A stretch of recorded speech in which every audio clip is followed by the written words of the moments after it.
welcome to the Degenerate Podcast, episode 3, with the amazing John Waterhouse, very successful painter. How long have you been doing it now for, John? Oh, I would say professionally 30 years. 30 years? Yeah, How long? Yeah. No way. Are you quite local though, aren't you? Is it Barton, is it? Or am I imagining something? So we're in Staffordshire, between Barton and Edward and Yoxall. Nice. So yeah, I've just moved recently, so okay. It's nice out in the countryside. Am I right thinking you were from Waterhouse originally? Yeah, so I grew up, my very younger years were in Elford. I think Elford's in Staffordshire, near Tamworth. And then up to the age of about 7, we moved to Barton under Edward. And then we moved, as a family, with my parents, we moved to Orrewas. Yeah. Gained a lot of inspiration from Orrewas. The country and stuff, yeah. Walking down by the canal, down by the river and over the fields. I used to just go and daydream over there. I loved it, But and then Mel and myself, my wife and myself, we moved to Barton. Nice. And I think you went to school with my uncle, Michael Randall. He was Michael Randall. Yeah, he was like, you think he might have been a year under you. He's actually a really good painter as well, funnily enough. Right, okay, I don't remember. Yeah, I don't remember. Yeah, if he was a year, he'd probably know my brother, actually. Yeah, he was from Orrewas as well, and he remember he was sort of the person who told me about you and your work way back then. So yeah. So you've been, how long? 30 years you've been painting for? Have you always been into painting when you was younger, or? Yeah. So even when I was tiny, I always used to draw and paint a bit. I was always interested in nature as well. So, being out in the countryside was, a big part of my life. But yeah, I've always painted throughout my life and drew little cartoon characters and things like that it all started with. Did you have that obviously you've got a particular style now of work. Was that always sort of quite early on in your sort of career and your life in terms of your style of work? No, the style it's evolving all the time. And looking back, it was you can't kind of almost sort of. It's almost like you move up in gears. You learn something new. Do you know what I mean? You keep pushing your boundaries, and you're learning something new, whether it's composition wise or technique wise. So you still. I feel like I'm still learning now, but. Yeah, the style evolves. I know it sounds a bit cliche, but it does. It's. What about the visuals? Because your visuals are quite consistent in terms of you do a lot of landscaping work, and has that been consistent since you was younger, or did that kind of come more into when you start being more professional in your painting? When I suppose looking back, I've painted landscapes for as far back as I can remember. But then I experimented with still life and figurative work, which I took very seriously for a big part of my career. I still do still life and figurative work, but very occasionally my main body of work is landscape work now. But each one, I didn't realise at the time that when I was doing the still lives, that they're a great training ground for putting compositions together. So I was concentrating on, a lot of it. I've learned these sort of glazing techniques, they're called, with oil paints. And it takes a long time to learn them because you've got to experience what's happening to the paint because you're putting semi-transparent layers of paint onto a canvas or a panel and then you're layering it. So you're kind of almost mixing your colours through these semi-transparent layers of paint. It's very time-consuming, but it gives a brilliant.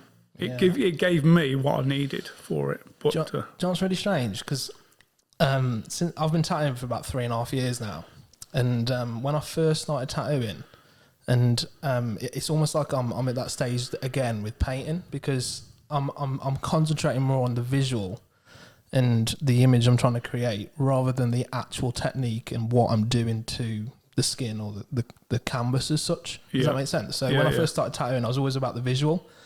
trying to create this visual. I didn't care much for how the application was what I was doing. Do you know what I mean? I was more about trying to achieve this visual goal.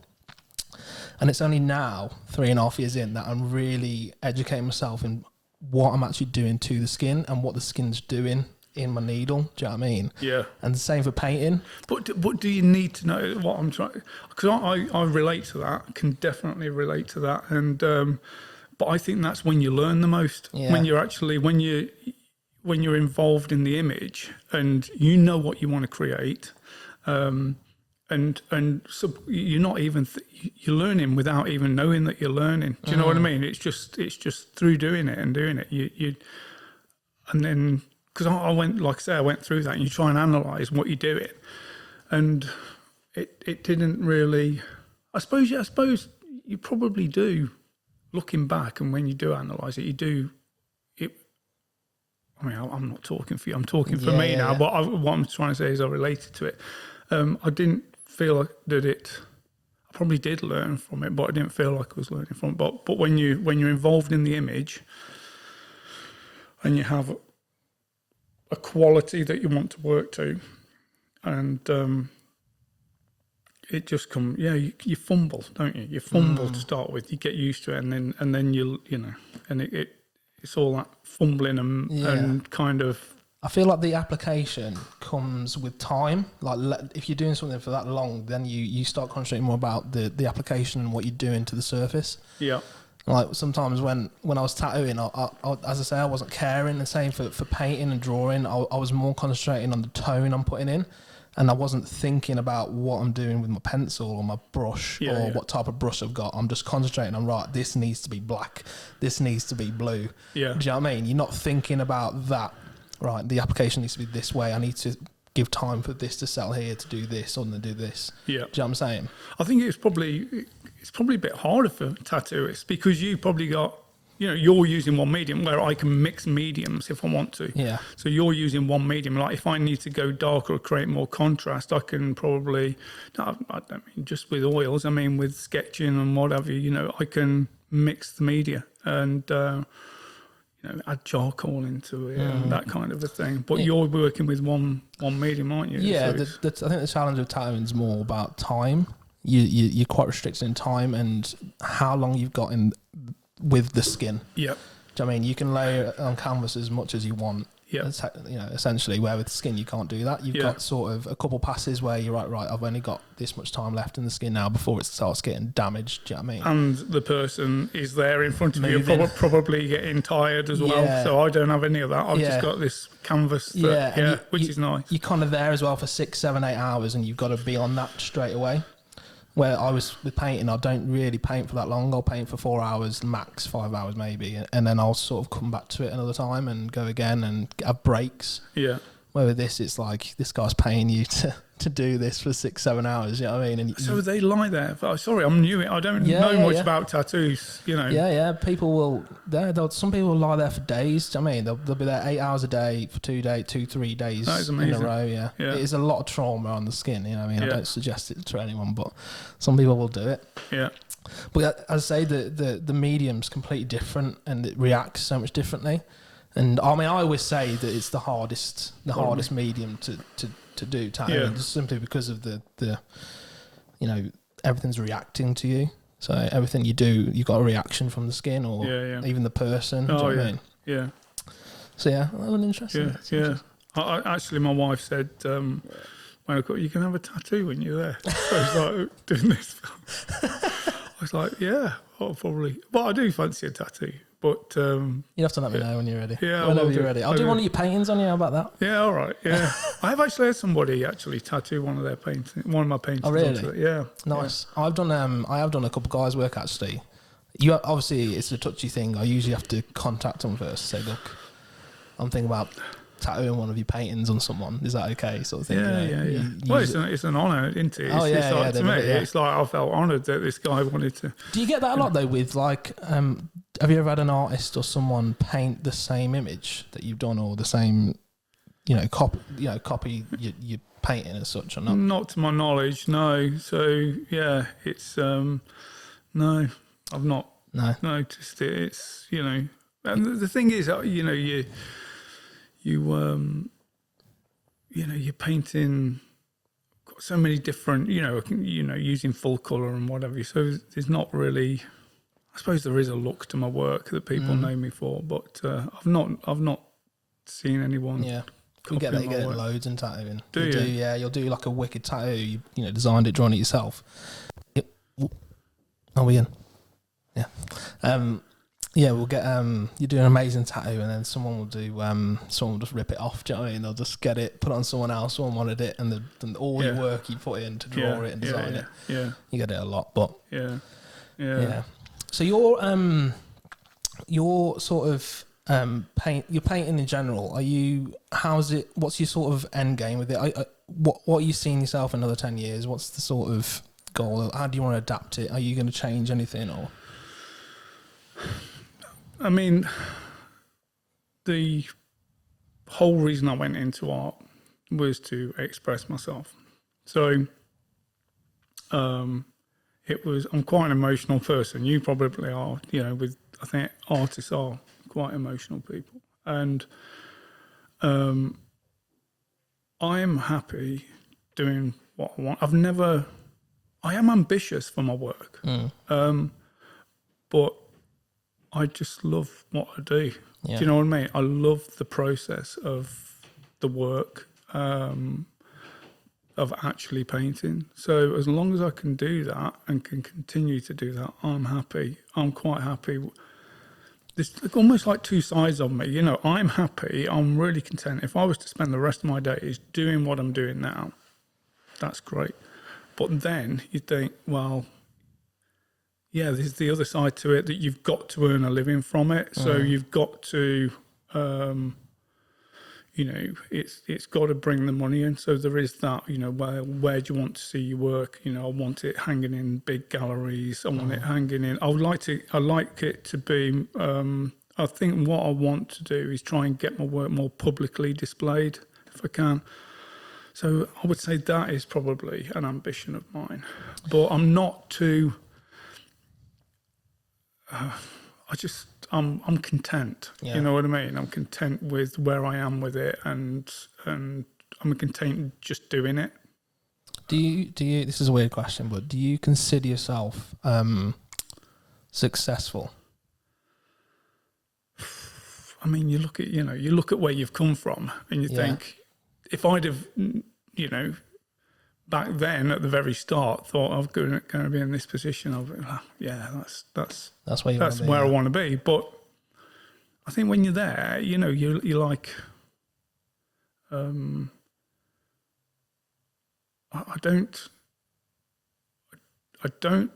not bothered. I had an art dealer say to me once, "You want recognition, don't you?" And that was the furthest thing from my mind. Yeah. I just needed to be able to do it. I get that much enjoyment from doing it. I come from not a wealthy background, and I had to work lots of hours, forklift truck driving, working on building sites.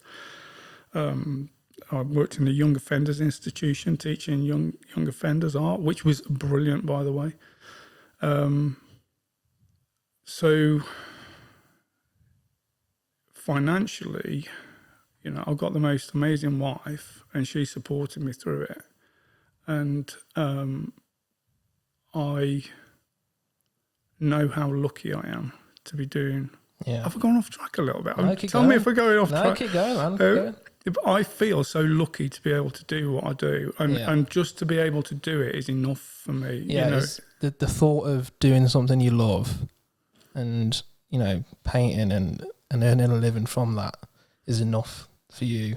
That's success to me. That's success. No, absolutely, and do you know what? I think the way that I see it is, I'd want that for my girl. If I want that for my daughters, if they could experience the way I feel every day, well, not every day, but you get the off days, but most days, and to be doing something that they enjoy as much as what I do, with the art, I'd be happy with that. That would be the ultimate for me. So I do. I suppose I know I'm lucky to be doing what I'm doing. So I suppose it is successful, really. Did you ever have like a moment? I had this moment, you see, when I started. I always wanted to earn money from my art, you know, painting or drawing or whatever it was. I had a moment when I knew I was going to be a tattoo artist, and I had my moment where I knew this was going to be it. I remember driving to the gym on the day, and I broke down in my car. I fully broke down in my car because I realised that this was probably going to be me now, and it was a big thing that I could do this for a living. Because I'd worked at Amazon for 5 years, and I knew what it was like to work. My dad was a really hard worker, he was a bricklayer. Yeah. And I knew that this was it. I thought, I can earn money doing this. This is it. I don't care what money I earn, as long as I can earn a living doing this. That's it. This is it. Like, I don't have to... a big thing for me when I was growing up was I want to love what I do. Do you know what I mean? I don't want to work and wait for the weekend. Do you know what I mean? Because that's what I was doing at factories. And you've experienced that. Yeah, and you get to that moment, and I got to that moment, and I just broke down in my car. I was just like, "This is it," and I was crying my eyes out. Like, that was my made it. Do you know what I mean? Like, because whatever I do after this point didn't matter. It was just the fact that I get to do this now, hopefully for the rest of my life. So that was a point in your life that you'd made that mind, that you'd actually made that this is going to work now. You probably knew you were good enough to do it at that stage. Yeah, I knew that I had it because I'm a really hard worker anyway. I knew that whatever happened, I was going to make it work because I was doing something I loved doing, and it's that thing where I knew I could go home every night and I could still talk about it, do it. You know what I mean? I didn't have to be in a 9 to 5. I knew that it didn't matter anymore. Like this was my life. It was a lifestyle. I knew I was going into a lifestyle rather than a job. Does that make sense? Yeah. Did you must have had times when I've wanted to get to bed at night so that I could get to sleep, so I could wake up in the morning, do the next thing. You know what I mean? It's like such an amazing. It's great for me. I remember you coming to my studio years when you were a little lad, and it's just so nice to see that you've got to this level, and your work is superb. I've been showing my daughters your work. It's like, look at this one, look at this one. Yeah, so everyone listening, I actually went to John's house when I think I was probably about 10, 11 years old. And basically your is it your mother-in-law was working with my mum, I think. And we kind of knew that. And I was desperate to do something with art, and I knew, it was a big passion, and to talk to someone like you and was big. It was massive. Seeing someone like yourself who was in that world, who had done factory work and done the dirty work things, and then now you're getting into this incredible world of art and what you was doing and achieving, and it was a big inspiration for me. And even the tips you give me during that time, and it was massive. It was a massive. I think I think it's probably showing that you can do it. You don't need to come from. You can come from any part. I think success comes from within, doesn't it? It comes from your stomach. You know what I mean? It's having that desire to do something. And I think anyone listening, hopefully, that is thinking about getting into the art world or whatever, if you want to fly aeroplanes or whatever, believe that you can do it and go for it. Just you can achieve anything in life. If you desire to, and you really, really want to do it. Yeah. Absolutely. Right, I want to get back on track a little bit here. Yeah. Off spin a little yeah, bit. Sure, yeah. Right, so you've grown up around sort of, Orwis, Barton sort of area. Yeah. So what was your first taste of work, and how old was you when you started getting into, obviously you was working at factories and stuff. What was your sort of journey up to getting into the art world from then?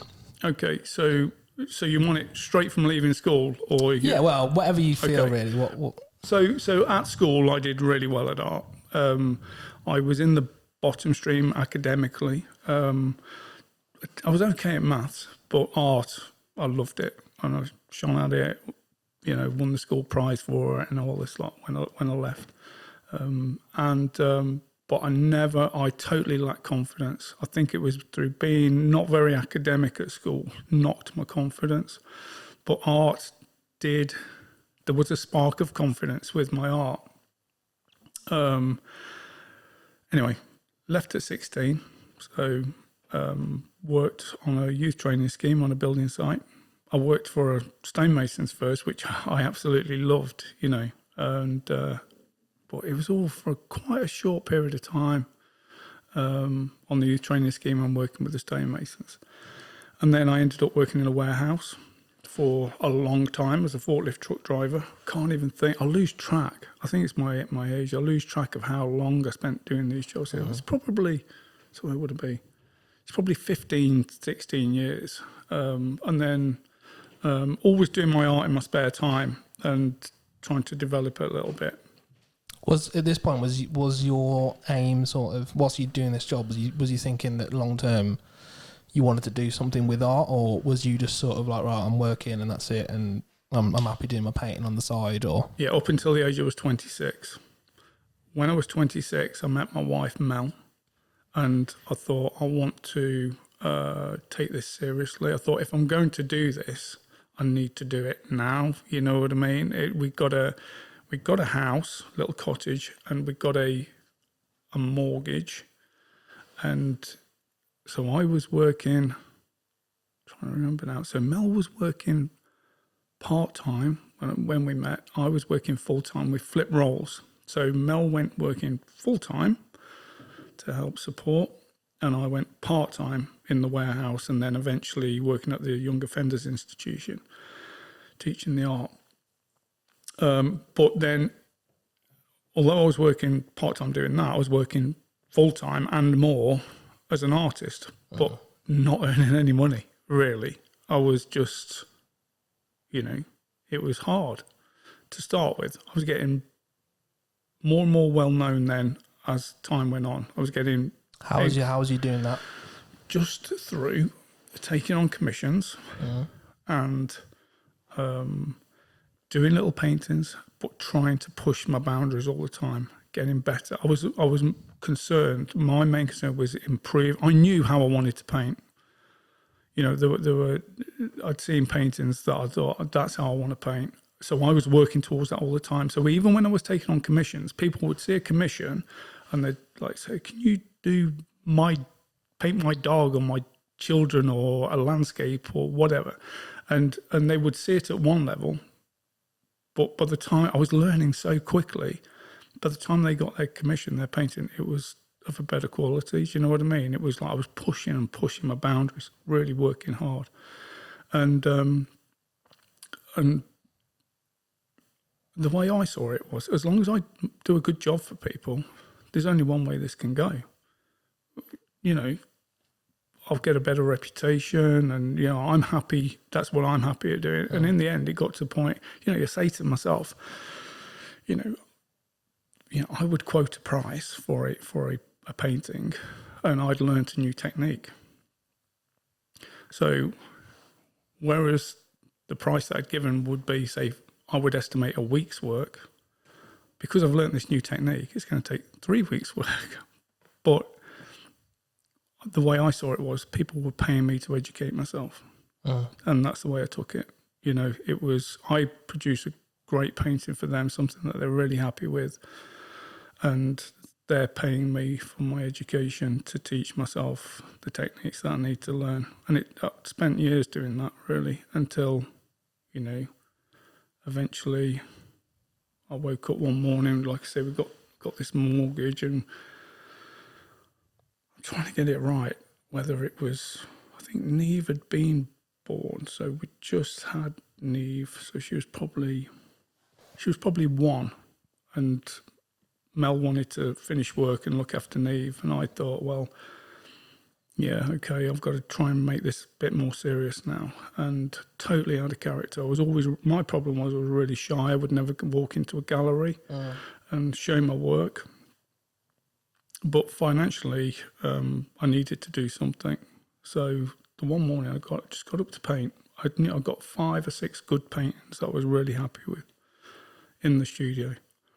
And I remember being sat at the easel.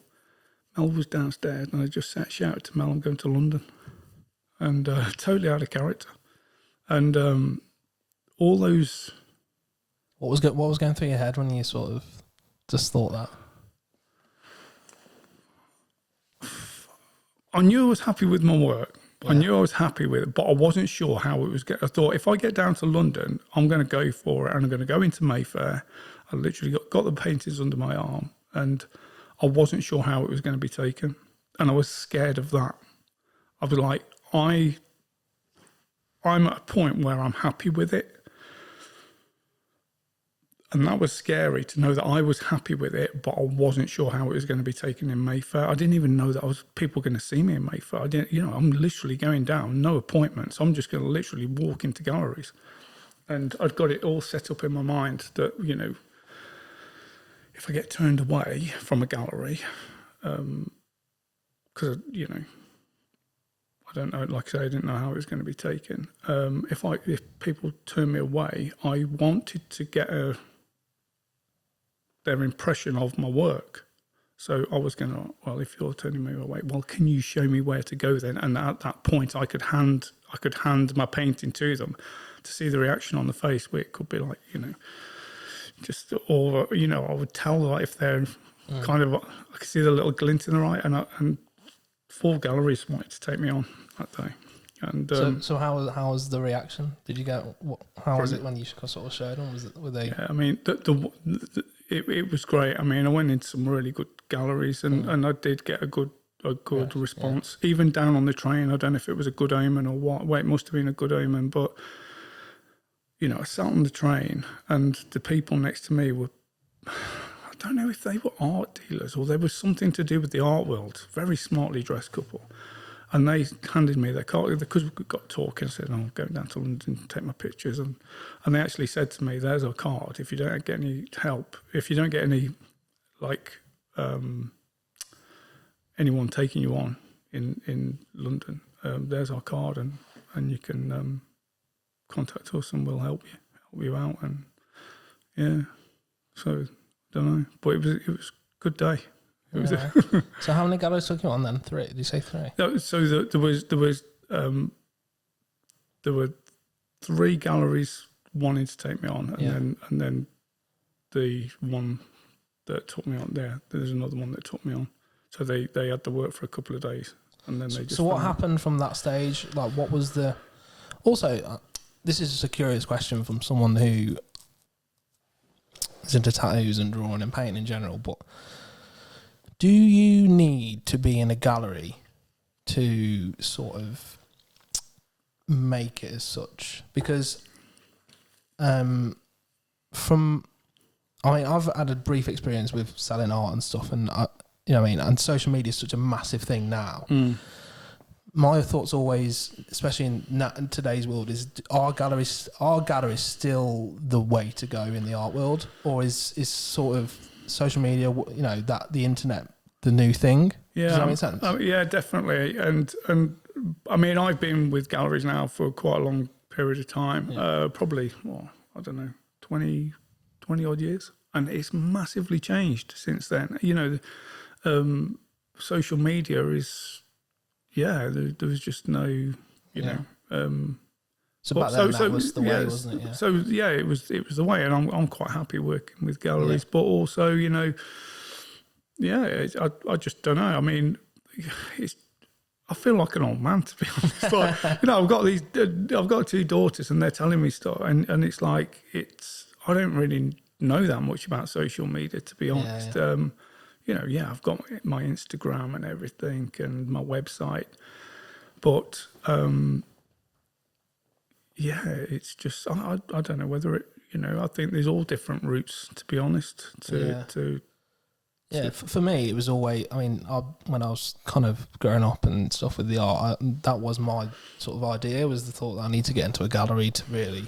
Yeah, I think with social media, you probably don't always need to be in with the gallery. I mean, the galleries that sell my work, they're great, and they're good. Yeah. I've got a good relationship, and I'm comfortable. But there's loads of different ways, and I think that you can. Yeah. So when you got down London, you got these galleries are interested. What was sort of what was happening after that? What was the next step? So basically, Yeah, I was selling work to them. Do they just what do they say to you? Like, what do they say? Like, we want this many pieces, or we want you to bring out this, or do they direct you in any way, or do you just sort of? Do you know what? I get people come up to me now and they say, artists. I get a lot of artists, and they come and they're like, I could never be with a gallery. They're telling me what to do and all this. And I'll tell you now, they've never said that to me. They've never told me how to paint. They've never told me how much to paint. I'm in control of it. You know what I mean? And I think that's the whole. I've done jobs in my life, some jobs that I've not wanted to do. I've not wanted to be there like you did. You work in, and when I started my art, I was like, I paint the way I paint, and if it works, it works, and if it doesn't, there's loads of if it doesn't work through art, I'll do it. I'll do it in my spare time and enjoy it, and I'd sooner do that than paint something. I just wouldn't be interested in it. I just wouldn't. Do you know what I mean? It even comes down to the subject matter. It's on a very fine detail, on a very fine, but I've never been asked to. I don't know whether it's me and I've been lucky that, in my work I've painted what I wanted to and it's sold. Yeah. I mean, I do think that, you paint what you want and pray to God it sells. You know what I mean? It's because that enables you to carry on. And, and if I said any different, I'd be totally arrogant. If I didn't, if I come up and say, I'll paint whatever I want to paint, and you hear it, I'll paint whatever. But you do pray that it sells. You do hope that it sells and that people like it, because it does. It pays for me to, and I appreciate that. I appreciate people buying my work and supporting me. Do you find that you paint for yourself, or do you find you painting for other people? I think it's. I always find the challenge when I'm painting. Am I painting for myself, or am I painting for an impressive visual for someone else? Does that make sense? Yeah, I get it. But like I say, I've been lucky that I've been able to paint for myself, and in my mind, I always paint for myself. But like I say, you hope it sells and money comes in from it, and it, I have been lucky like that. Yeah. But I would lose interest if I wasn't painting for myself. I think I would. I'd find it hard. Yeah. I don't think I'd want to go into my studio. Do you know what I mean? No, I'd sooner be in the garden or something. Yeah. So. Have you so once you've gone to your galleries and you started putting out work for the galleries, have you did you then drop your job? Did you go full time with that? And was that it then? Yeah. You sort of and that was quite. The initial period, I remember actually thinking, oh, I've never done. This is what I've worked to. And then it's like, can I do this full time? I've never spent all the not seeing people. You know what I mean? Yeah. And I remember going into town once, and I've been in my studio for about 3 weeks, like solid, virtually. I'd get up at 8 o'clock. Yeah. Sorry, I'd start work at 8 and I'd finish at 8. And I wouldn't leave the house. And I remember going into town and everything just seemed like it was moving so quick.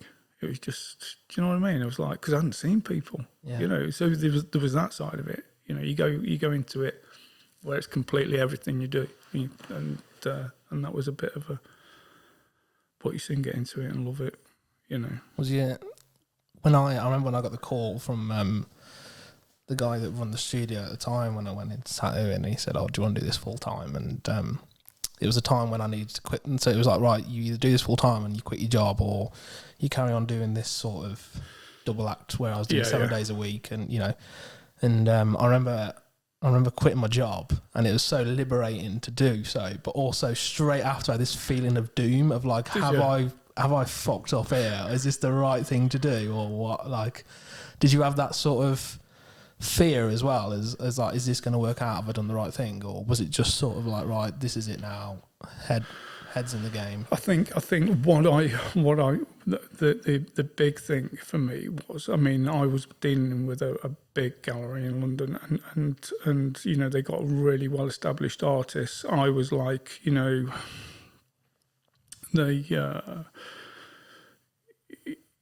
I'm just so grateful for them, you know, believing in me at that time, and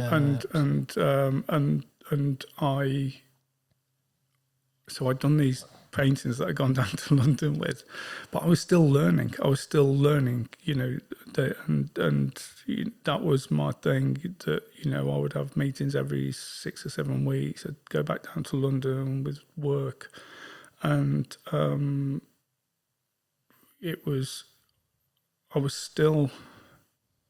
still needed to make mistakes on paintings. Do you know what I mean? There was no pressure from them. They were very good, but and kind of nurtured me a little bit. But it was pressure that I was putting on myself, and it did get quite intense to the point where I couldn't sleep at night for a period of time. But it all came from within, and it was learning to control that, learning to take, you know, just keep a lid on it. That was the thing, that the you know, still evolve and still. Do you still suffer with like self-doubt and in your work? No, I don't know. I mean, because me personally, I am terrible for it. Ever since the start, I used to beat myself up at night and keep myself awake, like you just said, like eat myself about every little thing I did, tattooing or painting or anything. I used to really like bug myself. I think it was more, obviously with tattooing it's a little bit different because it's on a person, so you know that it's going to be on them for the rest of their life. So if you feel like you've done something wrong, or you feel like you haven't created the best visual you wanted to, you feel this sort of pressure on yourself that you've messed up. Do you know what I mean? Well, I think if you're like that, James, I think that's a good thing to be like that, to be honest. If you were not, you know, I think you know, I kind of, I mean, I'm older than you, a lot older, and like I say, I went through that, and I've learned as I've got older that I don't doubt myself really as much. I tell you what, you know, I won when I left school. I won this little prize for art, and I've won an award from the Fine Art Trade Guild and what have you. But and I remember seeing some famous person he'd won an award. I can't think who it was. And he stood up and he said, this is great, but it ain't going to buy me bus fare home. And I thought, it won't, because I was handing out awards at the local school, and because I'm shy, I never said what I was thinking. And it was like, it won't buy you bus fare home, but on those times when you do doubt yourself, it's something to look back on and reassure yourself with. And I always meant to say it, you know, when I was handing out these awards to the school, you know, I did it for several years, and I always wanted to tell that story to the parents and the kids, but I never had the confidence to do it. I'd make an idiot of myself. Do you know what I mean? But it was, I just remember you know, so it's, I think you need to look at what you've achieved and where you've got to at this point, and you wouldn't do that. You wouldn't be where you are now if you weren't successful and, you know, good at what you do. Yeah, I think there's that thing of, you know, when you think you've made it, is the moment you stop learning and you stop growing, But yeah, I've always had this sort of imposter syndrome of sort of thinking that the bubble's going to pop soon. People are going to realise I'm not, it ain't all that. Hype's not real. Listen, I'm sat here now looking at your work, and it is stunning. So you've got no worries. But yeah, you've got no worries. But it is quite from what I've learned anyway from some artists. It is quite a common thing, like with tattoo artists and artists in general. There is a common reoccurrence of that theme in people. Obviously, you get some people that, especially in the tattoo industry, that think they're sort of the next, they're in God level or whatever. But I think. I mean, you get times when you're fighting a painting, and it knocks your confidence sometimes. If you have a bad day in the studio, or you're working on a painting and it's going well, it's going great, and then you do something like, God.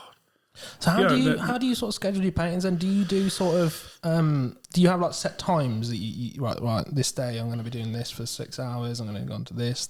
How do you sort of schedule your week and your days? It depends on what I'm painting. So there are certain parts of a painting that will require a lot more emotion than others. So I have to wait. So it could be that I'm working on a painting, I don't know, I could be working on a painting for a couple of 3 weeks, 4 weeks. And there's probably a section of that painting that I think I've got to be in the right emotional mood to put, I've got to be like feeling really emotionally, and listening to the right kind of music. And that's when I'll work on that section of the painting. And I'll wait until I get that. It's like, yeah, today's the day. Anyway, so do your paintings change based on your emotional state at the time? My paintings, do you know the biggest compliment people have paid me? And that's when they say to me, I can see the emotion in it, because there is so much emotion goes into absolutely. it. They're very moody. You can feel like something in the air. Do you know what I mean? They've got like an essence of them. It's really, really strange. Well, I've had a few people say that to me at exhibitions, like, we can see the emotion in the work, and that is the biggest compliment they can pay me, because like I say, I'm in tears sometimes when I'm painting those paintings. What emotions are you feeding off though? From past or from past a lot of the time. I'm almost like acting out. So it's almost like the canvas is my stage, and I'm acting out my emotions on the canvas. So that's it's but that's what I love about it. It's a way of expressing myself. And do you, so when you're painting, are you full throttle every week, or do you have breaks, or do you have, do you ever sort of suffer with I call it artist block, like when you sort of trying to be something creative, or you're trying to think of something, and you just gone through, you work that much over the past, I don't know, a few months, you get this like block?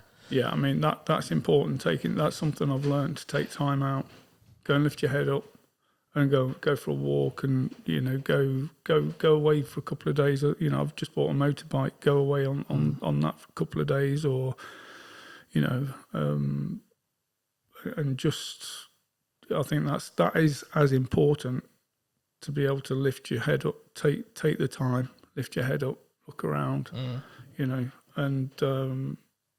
that is really important. I learned that the hard way. Do you look back at your paintings and see sort of emotional times of your life, or moments you look back and you say, oh, this was a time when I knew I was suffering with this or that, or even children? There's one painting in particular that I can't look at. Oh really? Yeah, I can't look at it. My mum and dad have got it. Don't get it out. Don't get that painting out. Oh wow. Yeah, don't. It would crease. Yeah. I couldn't. Even thinking about it now gives me butterflies thinking about it. Really? Just mentioning it. Yeah. So yeah. Wow. But there's good times and bad times. With it. There's but on the whole, there's only a couple of paintings that are like that. But yeah, a lot of it is, a lot of the emotion comes from the love of my family, and even my little dog. Really? So just tap into it. You just tap into it, tap into that emotion, and like I say, music can help with that, and then it comes out. It almost like comes up through your stomach and through your arms. Do you know what I mean? And it's So when you paint, you just paint through your own emotion, or do you use any sort of reference material, or is it just all organic sort of memory? I do have reference material, so lots of sketches, but a lot of my paintings are from my memory. So I study the light. So it's not necessarily. I do paint specific places, but I would say probably at this particular point in time, 70% of my work is out of my imagination. But it's weird because sometimes I had a weird experience that I was painting this picture, and it was of Durham in my head. It looked nothing like the scene of Durham. And I had a lady come to an exhibition, and she said, "That reminds me of Durham." It's weird, and I get old friends that will come. "Oh, we used to play down that lane." No way. Yeah, we used to play down, and they'll look at it. It's like, yeah, I can see it. It's weird, honestly. Yeah, so you're painting something you don't actually know where it is. Yeah, but you've got this vision, and then people are saying, "Oh, I've been there." Yeah, but I study light, so I have different approaches to painting. So sometimes they're done from more of an abstract way. So it's like, where do I want the light? Where do I want the dark? Okay, so what can I use in nature to achieve that? So it could be spirals, like I want this paint to be like spirals, and so I'll use an avenue of trees, and then a pathway through. I had a friend who did an abstract painting that I loved, and it was basically a block of blue colour with a white line through it.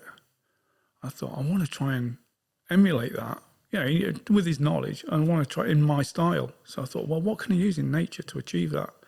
So this is quite a big painting. I thought, well, so from a distance in the gallery, I want it to look abstract, so resemble this painting. So I thought, well, I can use a canopy of trees, and then the shadow from those trees, and then in the distance, I imagine like a clearing in the trees, which would allow light to come in from the back. So I've got this big, dark, canopy of trees, the dark shadows, and then this line of light through this wooded, and then all the detail of the tree trunks, which were quite faint. So from a distance, it looked abstract, and then as you got closer, it became apparent what it was, But a lot of I've studied quite a few of your paintings, and they are all massively based on this light source. The effect of light through, grass and trees and stuff, and that gives it that sort of, and how light can be affected to create a mood. Yeah, I mean, it's all about light. I go into schools and do some voluntary work now and again, and teach the children, and the teachers, about the light. Without light, we've got nothing. It's just so. Yeah, I study light more than anything. I could be going to an exhibition, going on the train somewhere, and just staring and daydreaming. I've got one of my school reports, daydreamer. I make a living out of daydreaming now. Do you know what I mean? That's what I do, and I put it into my work, and it's I remember at school just staring out the window, and But, so all these sort of places you've been to, is that so through the years of just walking around, places you was living, and as a child, was you painting stuff from memories and stuff? Yeah, so it's almost like a library you build up in your mind of how things should look. So it's I'm quite good at doing that. I can recall things. See, I work completely different to that. So I don't, because I'm so used to tattooing, and the way I create an image is always through the method of tattooing. So how we work is, usually when we're drawing or creating something, we'll do it on an iPad.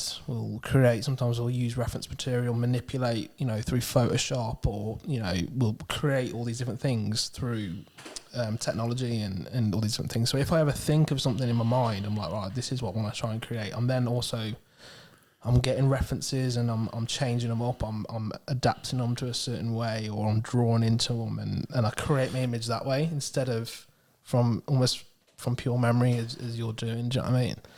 So it's really, but it's the same thing, isn't it? It is. It's the same. It's art, isn't it? It's, you know what I mean? It's just a different approach. It's just a different approach, and artists all artists have different approaches. You know, it's just the way that you Yeah. you know you approach a Absolutely. painting. Or So you started working for the galleries. You're bringing out work. This is quite early on. How has it sort of grown from there? Have you started doing? You got getting more local sort of galleries, because I know you got a lot of local galleries at the minute that you're in. yeah, so a lot of my work goes all over the place. Really, it goes all over the country, and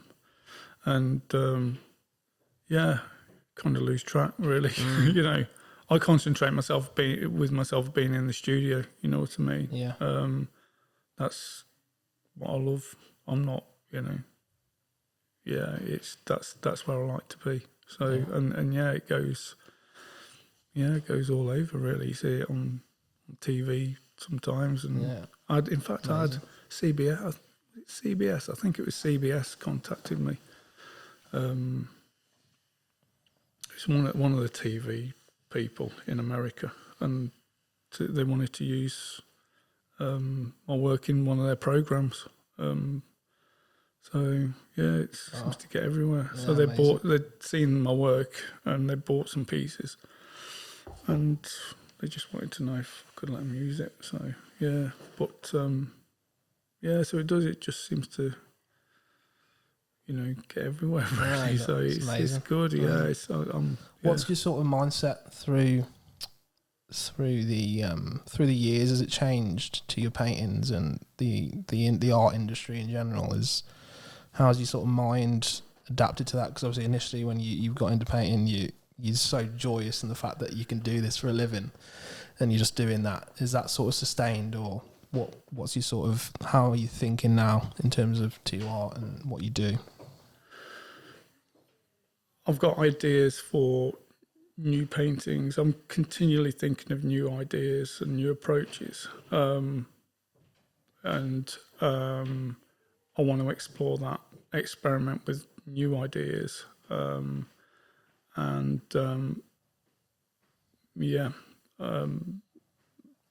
really. I mean, I've got some ideas for painting in the Lake District, where I want them to be big series of big paintings. I was walking with a friend, and we've been up there for a few years, like trip every year for a few years. I mean, I love the Lake District, but as an artist, to inspire me, I was trying to find a different way of painting it, and suddenly came with this idea that I want to leave the sky out, but create the distance through. You could have, for example, the side of a mountain coming down, and then the next landfall is 3 miles away. So you're going through the valley. So you're almost like flipping over this near side of this mountain, and you're going into this space. No sky, just very distant hill or mountainside.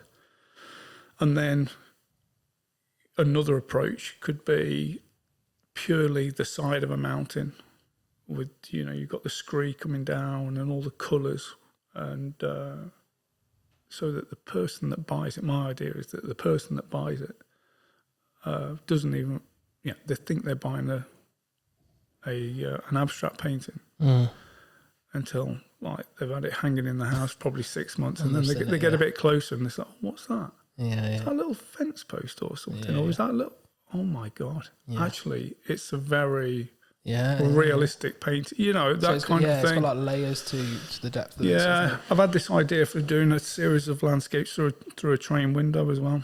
Nice. Where people don't, a series again of say 6 or 7 paintings, big paintings again, so that people buy them, and you have it in the house or wherever it goes, office or whatever, and you're looking at it, you've had it hanging for 6 months or so. You look at it again, you think, what's that mark in the sky? Yeah. So what are all those little dots at the bottom of the painting? The dots that you get on the window, on the train window. And then they suddenly realise, oh my God. That's good. So it then becomes 80% landscape, and then they see the reflection of the person sitting in the chair at the back. Do you know what I mean? So it's 80%, and then so cool, I've already experimented with that kind of thing. So hopefully coming soon. Oh, that's cool. But have you ever thought about completely flipping your style completely and going into something? Going completely mad. Yeah. Yeah, definitely. Yeah. I feel like I'm going mad sometimes. But Because I did these three. There's two here now. I did the Einstein, Churchill, and Attenborough during lockdown. And I only wanted to do the three because they're very similar in the way they were, and I was just testing out a load of different things. Yeah. And then they went really well. I sold a lot of them and These stuff. are brilliant. Prints. Yeah. They're really, really good, James. I've got an Attenborough one as well, which is the one that really went mad, and it was on the news and all sorts. But the Attenborough one's not in here at the minute. And anyway, I did them, and everyone keeps saying, and I made it into a trilogy. I was like, right, this is the trilogy, the three of them. And that, people were buying into that, and they loved the fact that it was a trilogy and there's a bit of a story behind it. And then the people keep asking me, I keep getting messages now saying, "Oh, when are you going to do another one of them?" And I'm like, "Dude, I'm leaving it alone. Like, them three have been done now. I want to do something different." Do you know what I mean? And do you ever get that way? You just want to just experiment with something completely out of what you usually do. Yeah. I had figurative wise, I wanted to do a series of paintings, and it's getting time at the minute. Yeah. To do with forces of nature. So they're like I did a study, an oil study, and it was taken really well.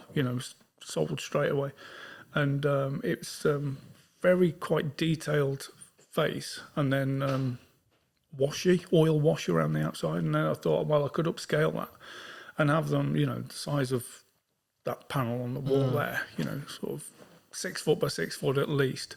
So doing electricity, pressure, fire, and then so for example, like pressure, I went to Whitby on a walk, and there was a shop there selling photographs of is it Sutcliffe who used to photograph Whitby, a guy called someone Sutcliffe. Yeah.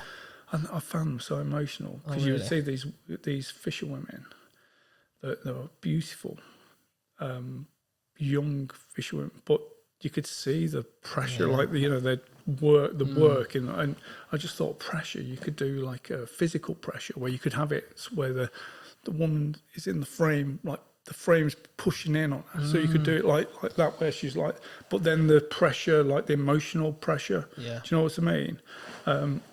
And then electricity could be, someone with blonde hair, and all the jewellery is made out of diodes and little electrical components, and copper wire through a hair and that kind of thing. Yeah. So you got these 4 or 5 or whatever paintings, all done very detailed, and then washed out around the side and dripped and everything. Oh, that's fun. So that's a bit of a. I tend to sort of attract.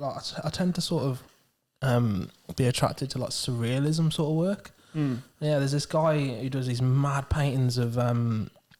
He had one the other day. It was like a rocket, and it was going into space, and there was this tiger, and it's super realistic. Like it's like a photograph, and he's like attacking this rocket, or he's holding on to it or something. It's just so surreal how it is. And there's like an ocean. He's on an ocean with like this. Something coming out of the ocean, this tiger's just sitting on this thing in the middle of the ocean. It's so random and surreal, but it's unbelievable how it's been done. And then there's other paintings. I've got one here I'm going to show you now. But this one, emotionally, I've seen it and I thought, I can feel that, but it's just been done so beautifully. And I'll show you now. Basically, it's just like a... yeah, that's stunning. It's lovely, isn't it? Yeah, and I don't even know what it is. What bird is it? Looks like an egret or it's basically a guy just like cutting off its wings, like, and it's just find it so emotional but beautiful. Do you know what I mean? Yeah. But yeah, that's the sort of imagery I'm so attracted to. I don't know what it is. I don't know. Just I think dark backgrounds like that, they're good. You can and especially in oil paint, you can get a nice richness to it where they kind of go on to infinity. Yeah. And the darker backgrounds, they enhance the colours as well. So, and that works on that piece. I'll have to get some tips after this podcast about a few things anyway.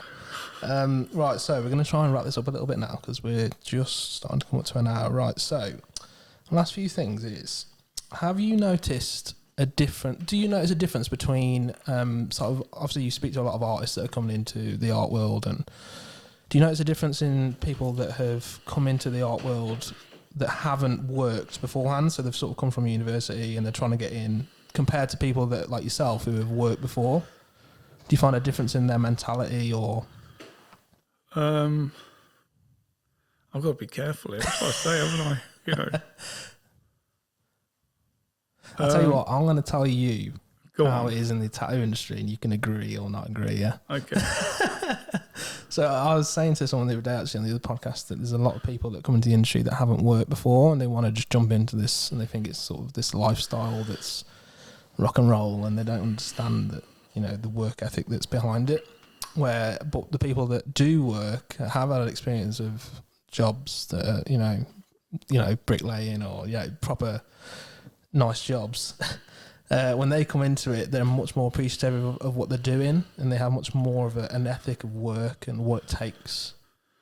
I'm glad you said that because I really appreciate my lifestyle.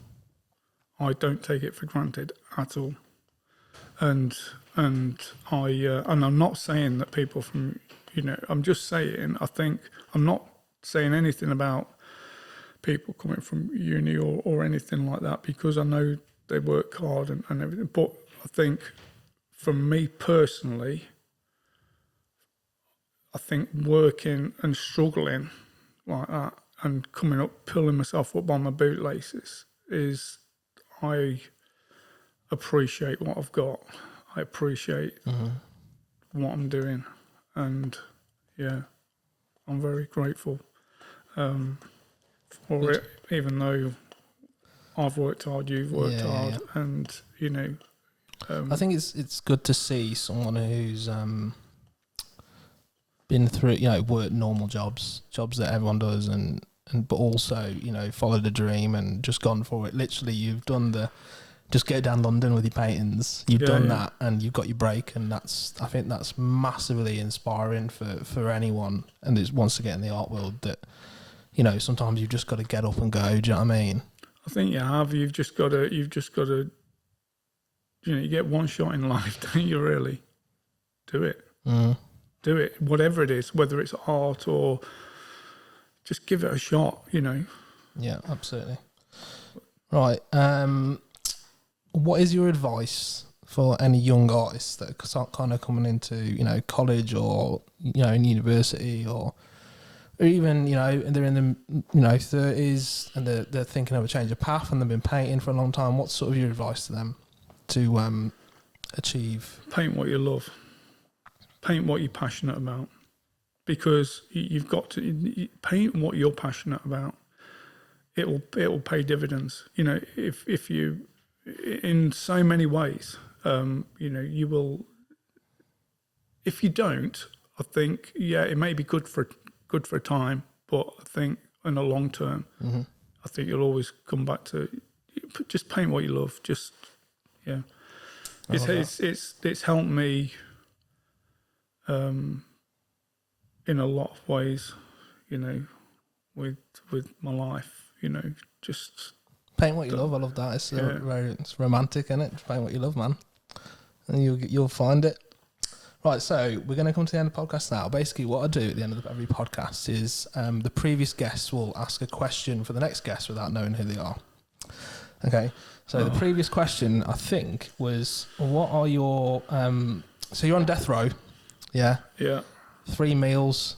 Is it three-course meal? What's your 3-course meal? Done, you're on death row, so you got, you know, you're just about to go down and have your last meal. So I'm terrible with food. I eat to live, so I'm not. I like cod and chips. Right, okay. So that would be. So I've got to go starter first. Yeah. Starter. I don't know. It would probably be a prawn cocktail. Nice. I'm proper old fashioned. Yeah, classic. Yeah. And then no, probably. Yeah. Cod and chips. Cod and chips. Yeah. Classic. Yeah. And then dessert would be, I don't know, probably just ice cream or something.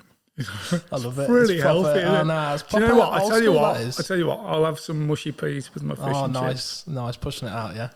All right. Yeah, that's a classic. That's sort of the food my mum would have, man. Like, she's so basic. Like, you have sausage and mash, and she'll have like potatoes, like so separate, and a little bit of gravy, like dead basic, no salt and pepper or nothing. She loves it. But no, thank you very much for coming on the podcast today, John. Absolutely, really loved having you. I've really enjoyed it, and it's great to see your work, James, and see where you've come.